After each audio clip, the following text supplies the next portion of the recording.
I needed to go back to Israel and to the important biblical city of Gezer, 20 miles northwest of Jerusalem. It was here that Irish archaeologist Stuart McAllister discovered what many consider to be one of the earliest Old Hebrew inscriptions found to date. It was a calendar inscribed on a limestone tablet that included monthly information about crops. I looked at the Gezer calendar to compare to the inscriptions the Petries discovered in the Sinai mines, which are from centuries earlier. For many of the letters, you can see a clear resemblance. Some of the letters of the two scripts are also different, but according to Doug Petrovich, they aren't as different as Professor Rolston claims. He showed me how each letter changed over time, starting with the fifth letter of the Hebrew alphabet, the letter Hey. It starts out as a full man, here, here, and here. Usually, he has both arms up with right angles at his elbows, in a pose that we who live in the United States would call the touchdown pose. Yeah, right. So this is the touchdown letter. Mm-hmm. This letter makes the H sound in Hebrew, like huh. And it comes from the Hebrew word halal. That's the word that's connected to the pictograph. Okay. Halal means praise. Or hallelujah. The word hallelujah is based on this very word. Okay. It's the arms raised in praise toward God. So the head is insignificant. The legs are insignificant. Mm-hmm. Oddly enough, what happens over time?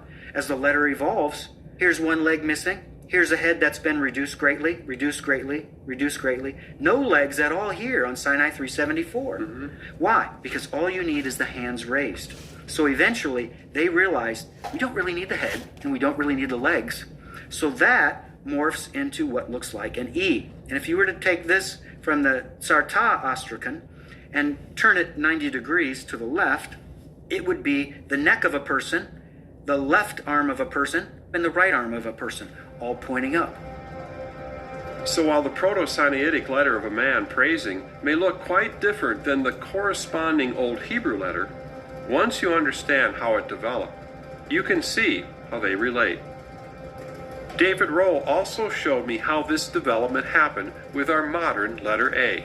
I'll give you a good example. The bull's head, Aleph, it starts life as an ordinary drawing of a bull with two horns. And as it comes through Proto-Canaanite into Phoenician, it turns to that shape at right angles from the original bull, and it's now become lines rather than a very, very careful drawing. It's very angularized. And then it comes into Greek and to our English language like this. So it's rotating and it's changing its shape, but you can still see the original bull's head in the letter A, but it's now upside down.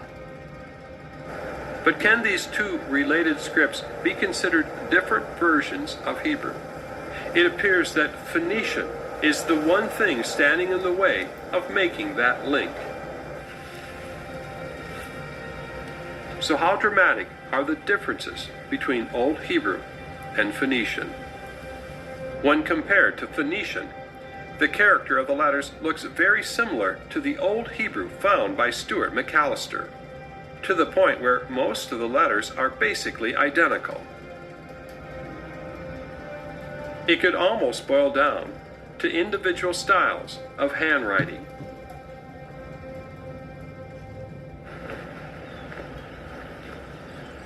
Israel's preeminent authority on ancient inscriptions was the late Joseph Neve. Dr. Goldwasser was one of Neve's students. He was the great expert of the script. Because I want to find out what the truth is, because I've interviewed some people who are saying they think there's a link. I know that Joseph Neve, he said something, he wrote, in inscriptions of the 10th century. 10th century, remember that? Yeah. In inscriptions of the 10th century, Phoenician, Hebrew, and Aramaic scripts are indistinguishable. If Old Hebrew, Aramaic, and Phoenician were indistinguishable in the 10th century, is it really proper to call the script Phoenician at that time? According to Neve, it's only later that this script branches into the more distinct versions. In that case, the actual model for the early alphabet would look more like this, with this mystery script being the predecessor of the other three. Today, some call this mystery script early Phoenician. Others call it a late form of Proto-Canaanite. But could it actually be an early form of Hebrew? To be clear, Joseph Neve held to the same standard view as Professors Rolston and Goldwasser, that we can't call the early phase of this script Hebrew, because Old Hebrew did not become a distinct script until after the 10th century BC. This is worse for your theory. Yeah. Because Nove believes that the Hebrew was born even later. Okay, so what is called Old Hebrew came later. But the question remains, what really was this mystery script? Professor Neve did an extensive study of 6 letters from this script as it evolved into Phoenician, Old Hebrew, and Aramaic. And surprisingly, he said that over time, the Hebrew script preserved the basic forms of the letters to a greater extent than the other 2. Now that is curious. Why would Old Hebrew be the one to maintain the characteristics of the mystery script better than the others? Neve believed it was because the Israelites were isolated in a mountainous land, steeped in tradition, so they didn't change things. But if Old Hebrew is the most similar to the mystery script, maybe it's because both were forms of Hebrew. Based on the thinking of scholars like Petrovich and Roll, this opens up the possibility that Proto-Sinaitic was merely Hebrew 1.0, as the earliest form of written Hebrew, that later developed into Hebrew 2.0, the mystery script. It was then picked up by Israel's neighbors, the Phoenicians, before spreading throughout the region. It would later develop into Old Hebrew, or Hebrew 3.0. Interestingly, the idea that some form of Hebrew writing came first is supported by one of the earliest Jewish historians. Eupolemus, around 150 BC, wrote in his book titled On the Kings of Judea. Moses was the first wise man, and the first that imparted grammar to the Jews. The Phoenicians received it from the Jews, and the Greeks from the Phoenicians. For Roll and Petrovich, Moses was the wise man who had the ability to write the book of Exodus as an eyewitness account.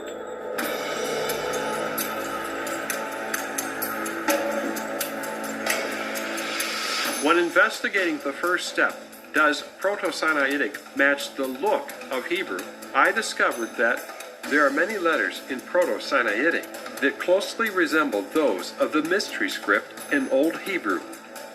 The development of those letters that are different can be traced in a logical way, showing that these scripts are related.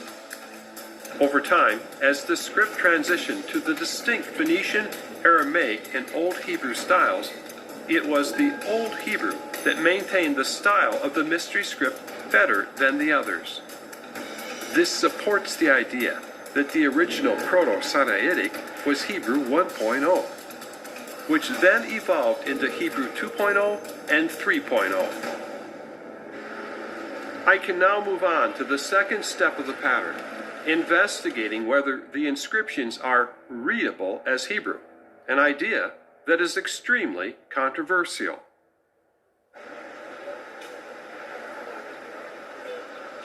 Rolston says that the words found in the inscriptions are not specific to Hebrew, but are common to all Semitic languages. In other words, it's not evidence for those texts being Hebrew. It's evidence for those texts being Semitic, and that's all that we can cite. But if all the Semitic languages are so similar, then doesn't that also mean that we can't really say that it isn't Hebrew? Obviously, some Semitic group invented the first alphabet. And why not the Israelites? And for more than 100 years, other scholars have suspected the Hebrew connection, but their ideas never took hold.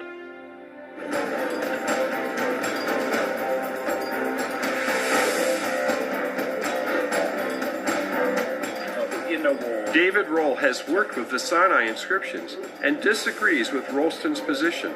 He believes they can be read as uniquely Hebrew. Roll used recognized letter identifications made by previous scholars for the signs. He then sent those letter interpretations to Rabbi Michael Shlomo Baran in Jerusalem to see if the inscriptions could be read as biblical Hebrew.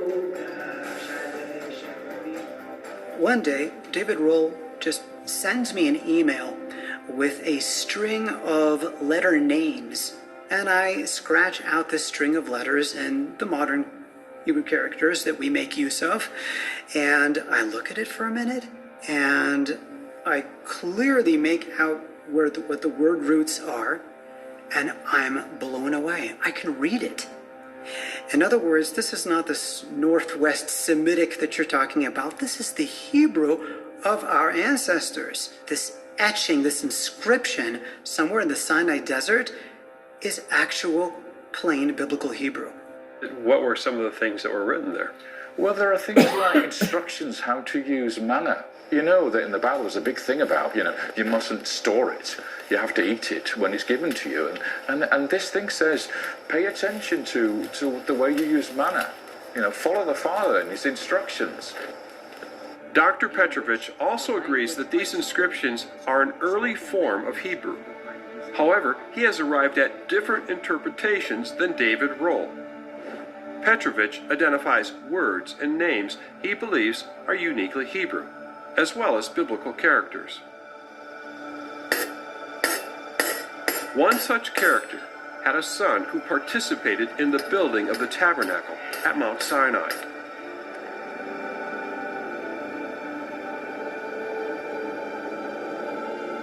In another inscription from the mines of Sirabit al-Qadim, he even reads the name Moses.